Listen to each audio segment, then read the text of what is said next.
Miss Jamay, sinasabing ang tao ay sadyang marupok.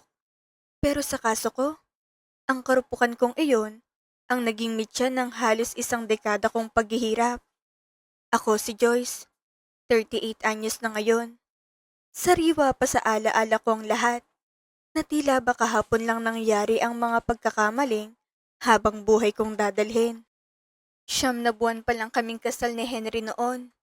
Si Henry, siya yung lalaking masasabi mong ideal husband. Masipag, tahimik, at higit sa lahat, mahal na mahal ako. Para masiguro ang kinabukasan namin, nagpa siya siyang sumampa sa barko. Seaman si Henry sa isang cargo ship na bumabagta sa Europa. Masakit para sa akin ang mahiwalay, pero kailangan para sa pangarap naming bahay at para sa magiging anak namin. Naiwan ako sa aming bahay sa Pampanga. Noong una, ayos naman. Tahimik ang mga umaga. Sinasabayan ko ng kape ang pagsikat ng araw habang nakatanaw sa bakuran. Sa gabi naman, hinihintay kong oras ng tawag ni Henry. Minsan madaling araw dahil sa time difference. Kahit pagod siya, ngumingiti pa rin siya sa screen. Kinukumusta ako. Tinatanong kung kumain na ba ako, kung maayos ba ang bahay. Sa bawat tawag, ramdam kong pagmamahal niya, kahit milya-milyang pagitan namin. Pero habang tumatagal, unti-unting nanunuot ang lungkot. May mga gabing hindi siya makakatawag dahil sa signal o dahil sa trabaho. At doon ako nilalaman ng katahimikan. Ang laki ng bahay para sa akin lang. Bawat sulok ay tila may sariling ingay ng pag-iisa. Ang kama namin, na dati naming pinaghahatian, ay nagiging malamig at malawak. Doon ko naramdaman ang kakulangan. Hindi sa pagmamahal ni Henry, kundi sa presensya niya. Doon pumasok ang tukso. Isang gabi, habang scroll ako sa Facebook, nakita kong isang friend request. Si Josh. Si Josh ang aking high school sweetheart. Ang unang lalaking minahal ko. At ang unang pumitas sa aking bulaklak. Hindi kami nagkaroon ng formal na breakup noon dahil bigla na lang siyang nawala. Parang bula na naglaho sa hangin. Iniwan akong puno ng tanong at sakit. Hi Joyce, remember me? Yan ang message niya. Tumigil ang mundo ko sandali. Parang bumalik ako sa nakaraan. Sa mga panahong mas bata pa kami. Mas simple ang lahat. At walang ibang iniisip, kundi ang isa't isa. Hindi ko alam kung curiosity ba o kahinaan. Pero sumagot ako. Doon nagsimula ang lahat. Sa una, simpleng kumustahan lang. Kumusta ka na? Anong nangyari sa'yo noon? Hanggang sa unti-unting naging mas personal ang usapan. Naging mas mahabang mga chat namin. Umaabot hanggang madaling araw. Ikinuwento niya kung bakit siya nawala. May mga problema raw sa pamilya. Napilitang lumayo. Humingi siya ng tawad. Paulit-ulit. Hanggang sa maramdaman kong parang may parte ng puso kong muling nabuhay. Ang bawat kumusta ay naging miss na kita. Hanggang sa mauwi sa mahal pa rin kita. Si Josh ay nagtatrabaho noon bilang mekaniko sa isang talyer sa Batangas. Hindi siya mayaman. Hindi rin kasing stable ni Henry. Pero ibang dala niyang emosyon. Isang pamilyar na init na matagal ko nang hindi nararamdaman. Dahil sa bugso ng damdamin at pangungulila kay Henry, nagsimula akong gumawa ng mga desisyon na hindi ko inisip ang magiging kapalit. Madalas akong bumiyahe mula Pampanga hanggang Batangas para lang makasama siya. Naalala ko pang unang beses. Kinakabahan ako habang nasa bus. Nanginginig ang kamay ko habang hawak ang cellphone. Paulit-ulit kong tinatanong ang sarili ko kung tama bang ginagawa ko. Pero nang makita ko siya, nakangiti, naghihintay. Parang nawala ang lahat ng pagdududa. Para akong bumalik sa pagiging dalaga, sa pagiging inosente. Kahit alam kong hindi na iyon ang katotohanan. Sa bawat pagkikita namin, mas lalo akong nalulubog. Kumakain kami sa karinderya. naglalakad sa tabing kalsada. Minsan sa simpleng kwarto lang na inuupahan niya. Doon, pakiramdam ko buo ako. Pero panandalian lang pala iyon. Naging dalawa ang mundo ko, Miss Jamay. Sa gabi, kausap ko si Henry na nagpapakapagod sa gitna ng dagat. Nakikita ko ang pagod sa mukha niya, pero hindi nawawala ang lambing. Pinapangarap niyang bahay na ipapatayo namin. Ang magiging anak namin. Ang buhay na bubuuin namin pagbalik niya. At ako? Nakangiti ako sa harap ng kamera. Nagsisinungaling. Itinatago ang katotohanan. Pero sa umaga, ang isip at katawan ko ay nasa piling ni Josh. Sa kanya ko ibinubuhos ang lungkot, ang pangungulila, ang mga bagay na dapat sanay kay Henry ko ibinibigay. Ang turing ko kay Josh ay parang gamot sa kalungkutan ko. Isang pansamantalang lunas sa sakit ng pag-iisa. Hindi ko naisip na laso na palang tinitikman ko. Hindi nagtagal, ang bawal na ugnayan namin ni Josh ay nagbunga. Nabuntis ako. Doon ako dinalaw ng matinding takot. Paano ko to sasabihin kay Henry? Alam kong hindi sa kanya ito dahil buwan na siyang nasa laot. Parang gumuho ang mundo ko nang makita kong dalawang guhit sa pregnancy test. Nanginginig ang kamay ko. Hindi ako makahinga ng maayos. Nakaupo lang ako sa gilid ng kama. Tulala, habang paulit-ulit na tumatakbo sa isip kong mukha ni Henry. Ang mga pangarap niya, ang mga plano namin, ang tiwala niyang buong-buo niyang ibinigay sa akin.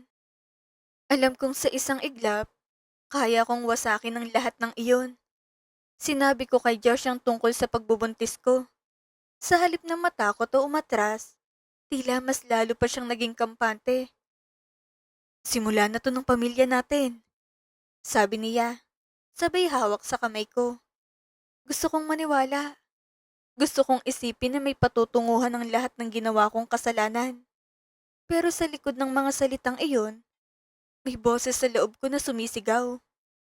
Na mali ang lahat, na dapat ko itong itigil. Pero hindi ko pinakinggan. Sa halip na harapin ang katotohanan, pinili kong tumakas. Sa udyok ni Josh, gumawa ako ng isang bagay na hindi ko mapapatawad sa sarili ko.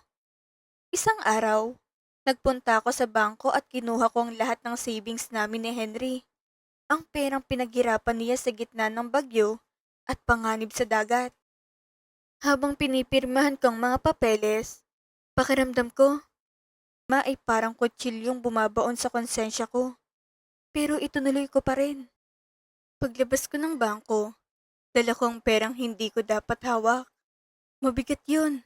Hindi lang sa bag ko, kundi sa dibdib ko. Pero imbes na umatras, lalo akong nagmadali na parang may hinahabol o tinatakasan. Nag-resign ako sa trabaho ko bilang administrative assistant nang walang pasabi. Hindi ko na hinarap ang boss ko. Hindi ko na kinausap ang mga katrabaho ko. Isang simpleng sulat lang ang iniwan ko sa mesa ko. At pagkatapos noon, hindi na ako lumingon. Parang isa-isang binura ko ang lahat ng koneksyon ko sa dati kong buhay.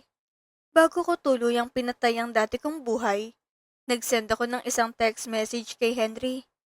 Ilang beses kong binura at inulit ang mensahe. Hindi ko kayang sabihin ang totoo, kaya pinili kong saktan siya sa paraang akala ko ay mas madali para sa akin. Hindi ko na kaya, may iba na ako. Huwag mo na akong hanapin. Iyon lang, walang paliwanag, walang pahingi ng tawad. Wala kahit anong pahiwatig ng sakit na nararamdaman ko habang tinatype ko yon. Pagkatapos kong pindutin ang send, parang may parte ng pagkatao kong tuluyang namatay. Pagkatapos noon, binlock ko na siya sa lahat. Facebook, cellphone, lahat. Para akong naging bula na biglang naglaho. Isang iglap, wala na si Joyce na asawa ni Henry. Naiwan na lang ay isang taong tumatakbo palayo sa sariling kasalanan. Sumama ako kay Josh sa Samar. Mahaba ang biyahe, bus, barko, at kung ano-ano pang sakay. Sa bawat kilometro na nilalakbay namin, Pakiramdam ko mas lumalayo ako, hindi lang kay Henry, kundi sa dating ako.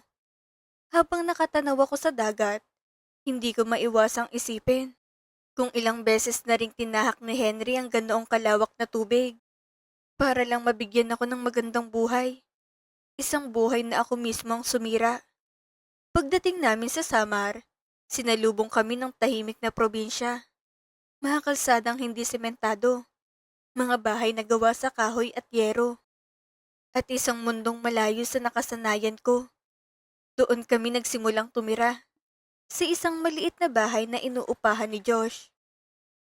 Noong una, pilit kong pinaniwala ang sarili ko na ito ang bagong simula, na kahit mali ang pinagmulan, pwede pa rin kaming magkaroon ng maayos na wakas.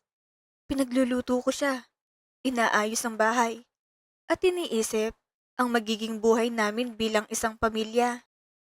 Akala ko, doon magsisimula ang happily ever after namin.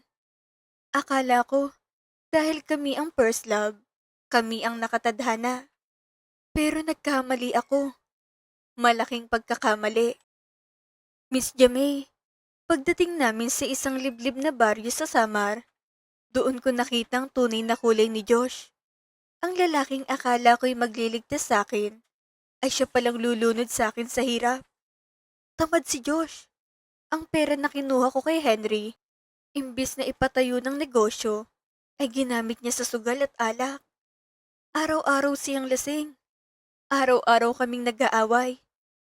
Noong una, pilit kong binibigyan ng dahilan ng lahat.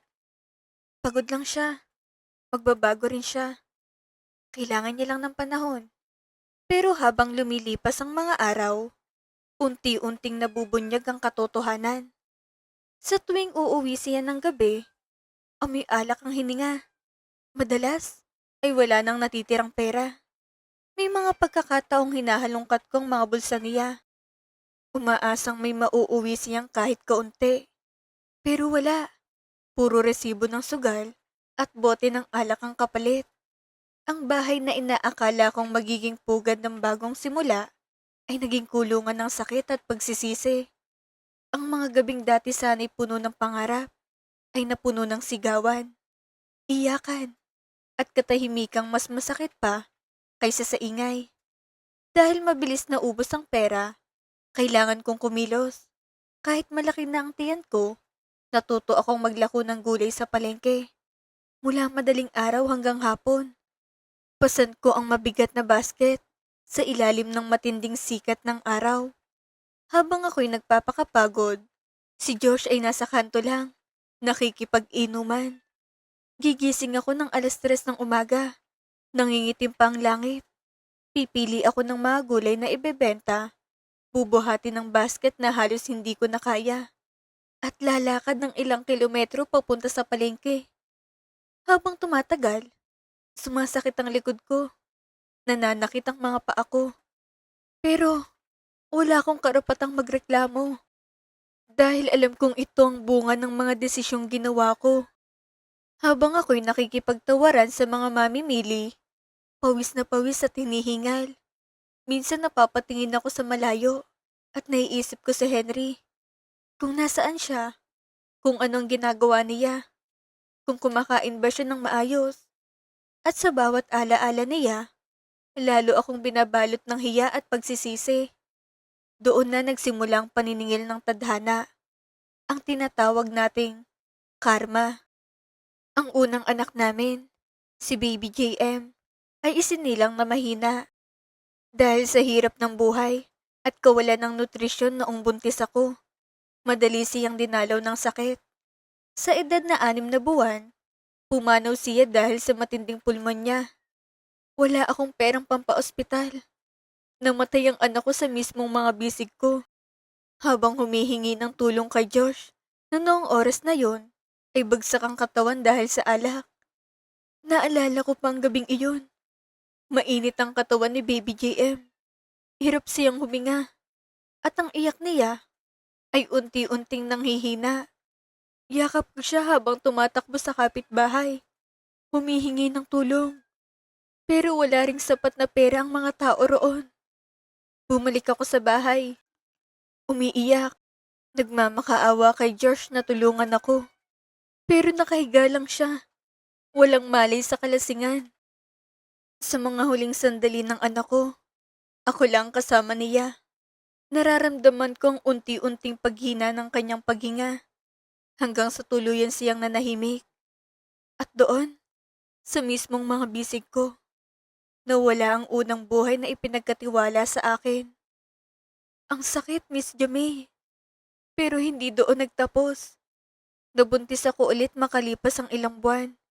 Pero dahil sa sobrang pagod sa paglalako at stress na pananakit ni Josh, nakunan ako sa pangalawang anak namin.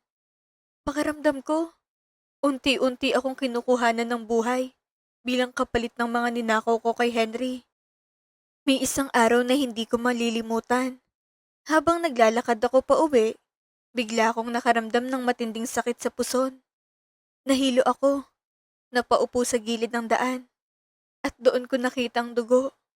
Walang tumulong, walang nagalalay. Ako lang, mag-isa, umiiyak sa gitna ng alikabok at init. Doon ko naramdaman na may isa na namang buhay ang nawala dahil sa mga pagkakamali ko. Sinubukan naming ayusin. Tumigil sandali si Josh sa pag-iinom. Isinilang ang pangatlong anak namin, isang batang babae. Napakaganda niya. Umabot siya ng 3 taon. Siya ang tanging liwanag sa madilim kong buhay. Pero isang araw, sa isang handaan sa kapitbahay, nakakain siya ng kontaminadong pagkain. Food poisoning. Sa loob ng ilang oras, nawala rin siya sa amin. Sa 3 taon na iyon, siyang naging dahilan kung bakit ako bumabangon araw-araw. Sa tuwing ngumingiti siya, pakiramdam ko, may pag-asa pa akong magbago. Inaalagaan ko siya ng buong puso. Binibigay ang lahat ng kaya ko kahit kapos kami. Pero sa isang iglap, nawala rin siya. Naalala ko ang pag-uwi namin mula sa handaan. Masigla pa siya, tumatawa. Pero pagdating ng gabi, nagsimula siyang magsuka, manghina, at umiyak na sakit ng tiyan. Hindi ko alam ang gagawin ko. Wala kaming pera, wala kaming sasakyan, at ang pinakamalapit na ospital ay napakalayo. Hinawakan ko siya buong magdamag, umaasang gagaling siya. Pero habang lumilipas ang oras, unti-unti siyang nanghina, hanggang sa tuluyan na naman akong iniwan. Napaluhod ako sa gitna ng kalsada noon. Tinatanong ko ang Diyos, bakit sila? Bakit ang mga anak kong nagbabayad sa kasalanan ko? Sa gitna ng pighati ko, lalong naging malupit si Josh. Nagsimula siyang manakit ng pisikal. At ang mas masakit, nalaman kong may ibang babae pala siya. Doon ko naisip na kailangan ko ng tumakas. Bit-bit ng konting gamit. Lumuwas ako ng Laguna. Doon ko na lamang buntis pala ako sa pang-apat na anak. Ang bawat araw kasama si Josh ay naging bangungot. May mga gabing uuwi siya na galit. Walang dahilan. At ako ang pagbubuhatan niya. Sa bawat hampas, sa bawat sigaw, unti-unting nawawalang natitira kong dignidad. Hanggang sa isang araw, nakita ko siyang may kasamang ibang babae. Tumatawa, masaya, parang wala lang lahat ng ginawa niya sa akin. Doon ako tuluyang nagising. Mag-isa akong umalis at pumunta sa Laguna. Nagtatrabaho bilang labandera para lang makaipon sa panganganak. Pero tila sarado na ang pinto ng langit para sa akin. Pagkasilang ko sa pang-apat na sanggol, ilang minuto lang siyang umiyak. At pagkatapos, ay nanahimik na habang buhay. Sa Laguna, nagsimula ulit ako sa wala. Araw-araw akong naglalaba. Nakababad ang kamay sa sabon. Namamaluktot ang mga daliri. Sumasakit ang likod. Pero tiniis ko. Dahil umaasa akong kahit papaano, mabibigyan ko ng mas magandang kapalaran ng batang dinadala ko. Noong araw ng panganganak, mag-isa lang ako. Walang kamay na hahawak sa akin. Walang boses na magpapalakas ng loob ko. Nang marinig ko ang unang iyak ng sanggol ko, umasa ako. Akala ko ito nang bagong simula. Pero ilang minuto lang, tumahimik siya. Hinawakan kong maliit niyang katawan. Malamig at walang galaw. Wala na naman akong nagawa. Wala na naman akong nailigtas. 10 taon, Miss Jamie. 10 taon akong nabuhay sa impyerno. Nawala ang asawa ko, nawala ang dangal ko, at nawala ang 4 na anak ko. Iyon ang singil sa akin. Dahil wala na akong maiiyak, nagpasya akong magbagong buhay. Sa tulong ng isang malayong kamag-anak, nakapag-apply ako bilang factory worker sa Taiwan. Gusto kong lumayo sa Pilipinas. Gusto kong ibaon ang lahat ng ala-ala sa Samar at Laguna. Ang pag-alis ko ng bansa ay parang pagtalon sa kawalan. Wala akong kasiguraduhan, wala akong kakilala, at higit sa lahat, dala kong napakabigat na nakaraan. Sa eroplano, habang nakatanaw ako sa bintana, pinilit kong iwan sa ulap ang lahat ng sakit, ang mga sigaw, ang mga luha, at ang mga pangalang hindi ko na muling maririnig. Pero kahit gaano ako kalayo, sumasama pa rin sila sa akin. Sa Taiwan, nagsimula ako bilang isang simpleng factory worker. Araw-araw, pare-parehong routine. Gigising ng maaga, papasok sa maingay at mainit na planta. Uuwi ng pagod na pagod. Minsan, umaabot ng 12 oras ang trabaho ko. Nakatayo, paulit-ulit ang ginagawa. Namamanhid ang paa ko, nanginginig ang kamay ko, pero hindi ako nagrereklamo. Para sa akin, bawat patak ng pawis ay kabayaran sa mga kasalanan ko. Wala na akong balak magmahal o mag-asawa ulit. Tinanggap ko na ang kapalaran ko, na baka hanggang dito na lang ako. Nagtatrabaho, tahimik, at unti-unting kinakalimutan ng sarili. Hindi na ako nakikipagkaibigan ng malalim. Hindi na ako nagbubukas ng puso. Para akong multo na gumagalaw lang para mabuhay. Hanggang sa isang araw, nagkaroon ng general meeting sa factory namin. Darating daw ang may-ari ng subcontracting firm na kinabibilangan namin. Normal lang sana iyon. Isa na namang meeting, isa na namang araw. Pero may kakaibang kaba sa dibdib ko na hindi ko maipaliwanag. Nasa loob kami ng conference room, magkakatabi ang mga empleyado. Naghihintay, tahimik ang paligid. Maririnig mong mahihinang bulungan at ang tunog ng aircon. Miss Jamie, nang bumukas ang pinto ng conference room, muntik na akong himatayin. Ang lalaking pumasok, ang lalaking nakasuot ng mamahaling suit, ang lalaking iginagalang ng lahat, ay si Henry. Parang tumigil ang oras. Mas lalo siyang gumwapo. Mas naging matatag ang tindig at may kakaibang aura ng tagumpay at dignidad. Hindi na siya yung simpleng seaman na iniwan ko. Isa na siyang taong tinitingala ng marami. At ako, nakatayo lang doon, nakasuot ng simpleng uniforme, pagod ang muka, at punong-puno ng hiya. Gusto kong magtago sa ilalim ng upuan. Gusto kong tumakbo palabas. Nahihiya ako. Ang dumi-dumi ko sa harap niya. Pero nakita niya ako. Nanlaki ang mga mata niya. Pero hindi galit ang nakita ko, kundi gulat at lungkot. Sandali kaming nagkatitigan. Sa loob ng ilang segundo, parang bumalik ang lahat. Ang kasal namin, ang mga pangarap, at ang gabing pinili kong sirain ng lahat. Hindi ako makatingin ng diretsyo. Yumuko ako. Umaasang hindi na niya ako papansinin. Pero pagkatapos ng meeting, may lumapit sa akin na staff at sinabing ipinapatawag daw ako ng boss. Nanginginig ako. Inaasahan ko na mumurahin niya ako. Nasisingilin niya ako sa perang kinuha ko. Naipapahiya niya ako sa lahat. Pero naupo lang siya sa harap ko at iniabot ang isang baso ng tubig. Tahimik ang opisina. Maririnig mo lang mahinang ugong ng aircon at ang kabog ng dibdib ko. Hindi ko kayang tumingin sa kanya. Nakayuko lang ako. Hawak ang baso. Nanginginig ang mga kamay. Kumusta ka na, Joyce? Yan ang unang salitang binitawan niya. Sa simpleng tanong na iyon, bumigay ako. Napahagulgol ako. Yung iyak na matagal ko nang pinipigilan. Yung sakit na 10 taon kong kinikimkim.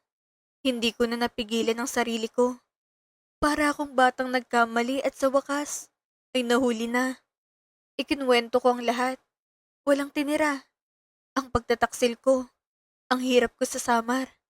Ang pananakit ni Josh. Ang paglalako ko habang buntis. At ang pagkamatay ng 4 kong anak. Bawat salita ay parang kutsilyong paulit-ulit kong itinusok sa sarili ko. Pero kailangan kong ilabas ang lahat. Habang nagsasalita ako, hindi siya sumingit. Tahimik lang siyang nakikinig.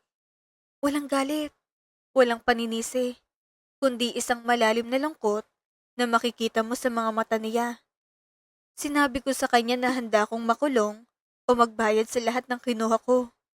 Handa na akong harapin ang kahit anong parusa. Dahil pakiramdam ko, iyon na lang ang kulang para tuluyan kong mabayaran ng lahat. Pero ang sabi ni Henry, Joyce, 10 taon kitang hinintay. Hindi ako nagpaanal dahil naniniwala ko na darating ang araw na magkikita tayo ulit. Galit ako noon, oo. Pero ang makita kang ganyan, sapat na yan na parusa para sa akin. Hindi ko akalain na may ganoong klaseng puso si Henry. Si Henry, naninakawan ko't tinalikuran. Ang siya pa palang mag-aangat sa akin mula sa putikan. Hindi naging madali noong una. Maraming what ifs at takot. Pero pinatunayan ni Henry na totoo ang pagmamahal niya. Nang matapos ang kontrata ko sa Taiwan, sabay kaming umuwi sa Pilipinas. Hindi na siya bumalik sa dagat dahil sapat na ang kanyang mga negosyo. Sa pagbabalik namin, hindi agad naging magaan ang lahat. May mga gabing hindi ako makatulog. Tinatanong ang sarili ko kung karapat-dapat ba ako sa pangalawang pagkakataon. Sa bawat titig ni Henry, hinahanap ko kung may natitirang sakit o galit. Pero ang nakikita ko lang ay pasensya at tahimik na pag-aaruga. Hindi niya ako pinilit. Hinayaan niya akong dahan-dahang buuin muli ang sarili ko. Minsan, kahit simpleng bagay, tulad ng sabay naming pagkain o paglalakad sa umaga, ay nagiging mabigat para sa akin dahil sa konsensya ko.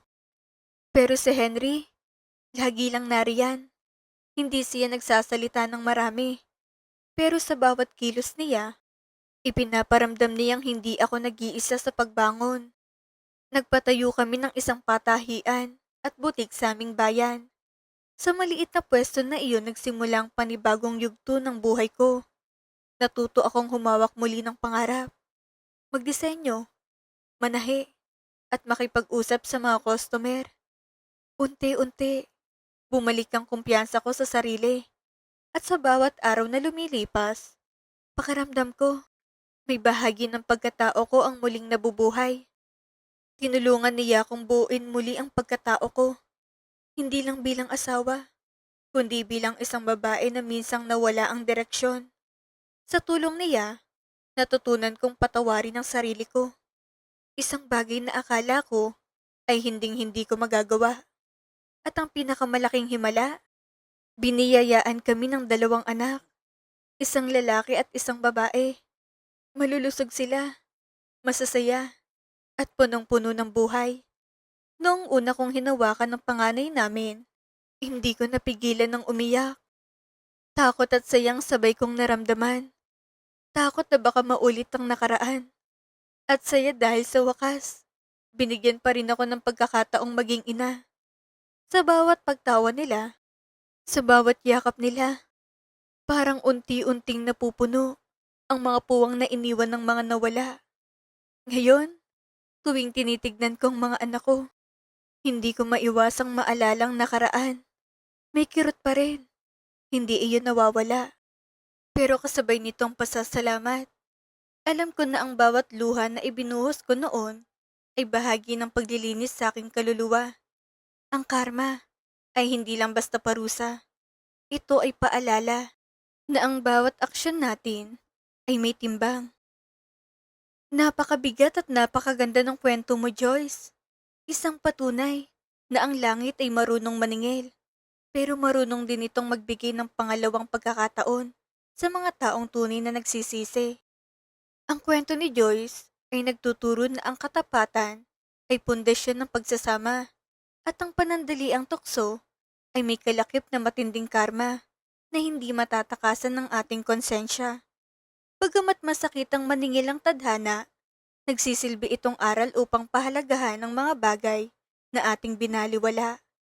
Habang ang pagpapatawad naman ni Henry ay patunay na ang tunay na pag-ibig, ang tanging susi sa isang bagong simula at ganap na paghilom. Kayo mga ka-confession, anong aral ang inyong nakuha sa kwento ni Joyce? I-comment ang inyong saloobin sa ibaba. Muli, ito ang inyong lingkod, Miss Jamay. Hanggang sa susunod na confession.